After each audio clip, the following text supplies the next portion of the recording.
Selamat datang di video pembelajaran PPKN kelas 10 MIPA dan IPS bersama saya Mulyana Zega SPD di SMA Negeri 2 Gunung Sitoli, Kota Gunung Sitoli, Provinsi Sumatera Utara.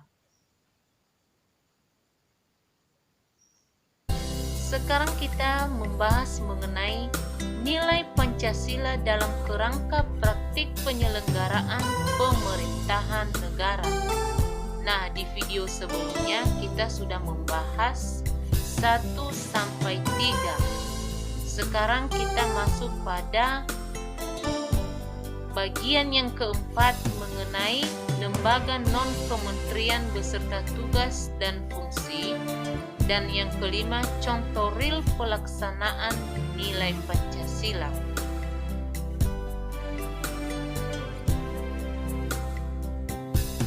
Nah, sekarang masuk kita pada bagian keempat mengenai lembaga non-kementerian beserta tugas dan fungsinya.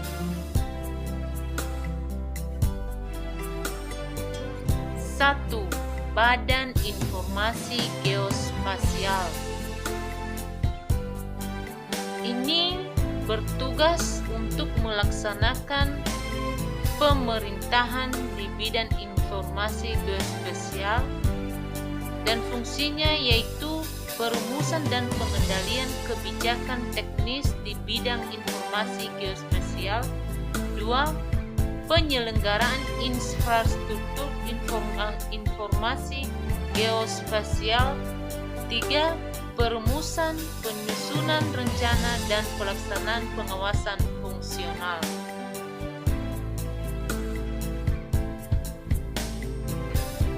Dua, Lembaga Ketahanan Nasional. Tugasnya yaitu menyelenggarakan pengkajian yang bersifat konsepsional dan strategis mengenai berbagai permasalahan nasional. 2. Menyelenggarakan pemantapan nilai kebangsaan yang terkandung di dalam pembukaan Undang-Undang Dasar Negara Republik Indonesia. 3. Membina dan mengembangkan hubungan kerjasama dengan berbagai institusi terkait di dalam dan di luar negeri. Fungsinya yaitu mengkaji berbagai permasalahan strategi nasional, regional, dan internasional. 2. Memantapkan nilai kebangsaan yang terkandung di dalam pembukaan Undang-Undang Dasar Negara Republik Indonesia tahun 1945 serta nilai Pancasila sebagai ideologi bangsa, semangat bela negara, transformasi nilai universal. Dan ketiga, kerjasama pendidikan pasca sarjana di bidang strategi ketahanan nasional dengan lembaga pendidikan nasional dan atau internasional.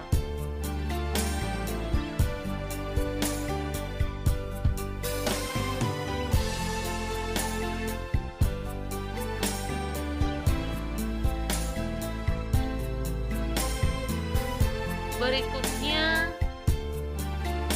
Badan Keamanan Laut Republik Indonesia. Tugasnya yaitu melakukan patroli keamanan dan keselamatan di wilayah perairan Indonesia dan wilayah yurisdiksi Indonesia. Fungsinya yaitu 1. Menyusun kebijakan nasional di bidang keamanan dan keselamatan di wilayah perairan Indonesia. 2. Menyelenggarakan sistem peringatan dini. 3. Melaksanakan penjagaan, pengawasan, dan melaksanakan tugas lain dalam sistem pertahanan nasional.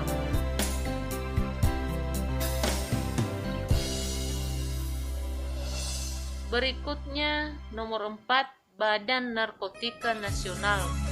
Tugasnya yaitu menyusun dan melaksanakan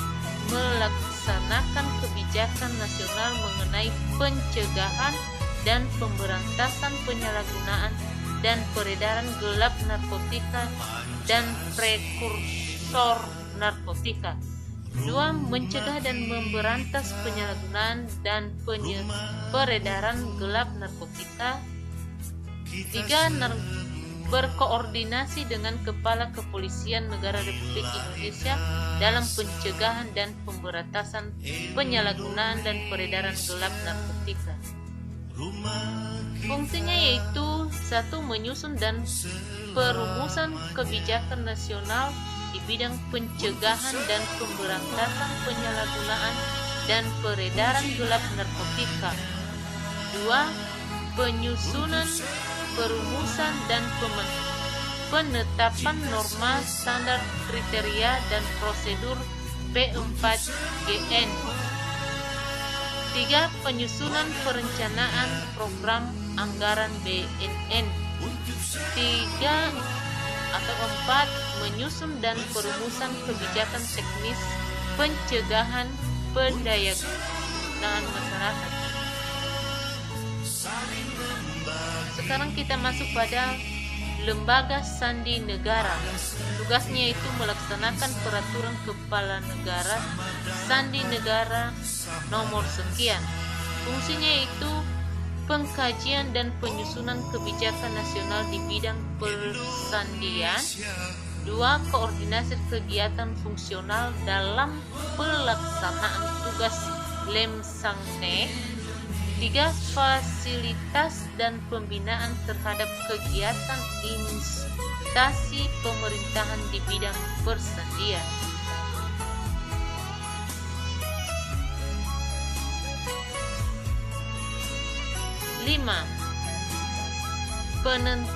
Penerapan nilai Pancasila dalam kehidupan sehari-hari.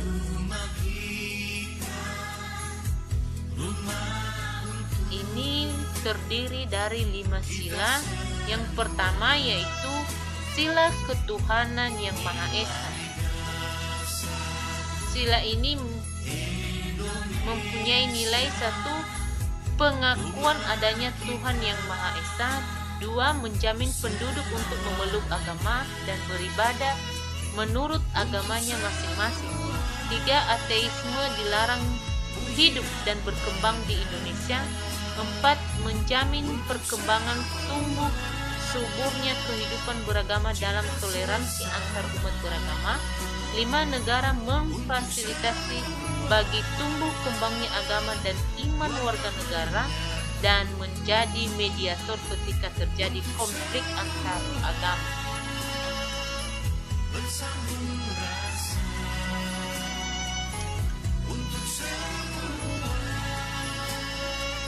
Nilai sila kemanusiaan yang adil dan beradab, yaitu 1. Menempatkan manusia sesuai dengan hakikatnya sebagai makhluk Tuhan karena manusia mempunyai sifat universal. 2. Menjunjung tinggi kemerdekaan sebagai hak segala bangsa, hal ini juga bersifat universal. 3. Mewujudkan keadilan dan peradaban yang tidak lemah. Hal ini berarti bahwa yang dituju masyarakat Indonesia adalah keadilan dan peradaban yang tidak pasif.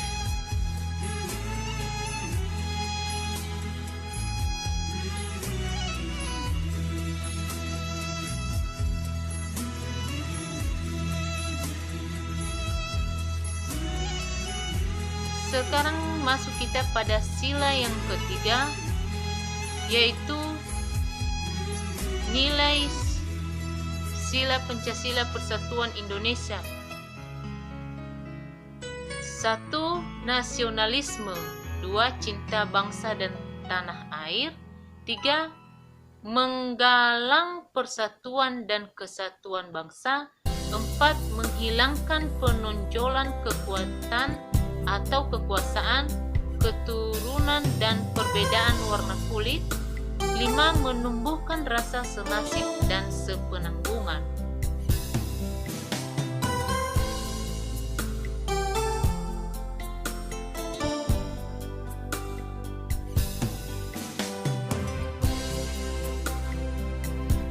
Sekarang nilai sila keempat beserta contohnya.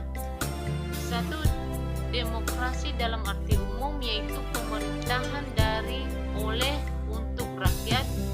Contohnya selalu mengikuti pemilihan presiden dan wakil presiden, gubernur dan wakil gubernur. 2. Permusyawaratan, artinya mengusahakan putusan secara bersama secara bulat. Contoh 1. Mengutamakan musyawarah dalam mengambil keputusan untuk kepentingan bersama. 2. Musyawarah untuk mencapai mufakat diliputi oleh rasa kekeluargaan. Dalam melakukan putusan diperlukan kejujuran bersama, contohnya dengan itikat yang baik dan rasa tanggung jawab menerima dan melaksanakan hasil musyawarah. 2. Perbedaan secara umum demokrasi di negara barat dan di negara Indonesia yaitu terletak pada permusyawaratan rakyat. Contohnya, di negara barat menganut demokrasi liberal, sedangkan di Indonesia menganut demokrasi Pancasila. Demikianlah penjelasan nilai sila keempat beserta contohnya. Sekarang kita masuk pada nilai sila keadilan sosial bagi seluruh rakyat Indonesia atau sila kelima. 1. Kemakmuran yang merata bagi seluruh rakyat dalam arti dinamis dan berkelanjutan. 2. Seluruh kekayaan alam dan sebagainya diperlukan bagi kebahagiaan bersama menurut potensi masing-masing. 3. Melindungi yang lemah agar kelompok warga masyarakat dapat bekerja sesuai dengan bidangnya.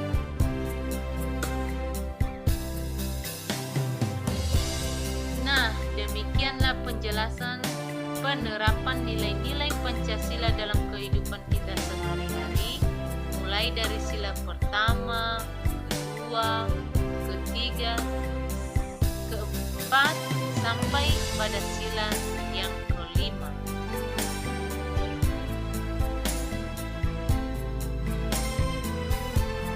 Demikian juga video pembelajaran ini, saya ucapkan terima kasih. Sebagai tugas, silakan dikerjakan. Tuhan memberkati. Ya Amin.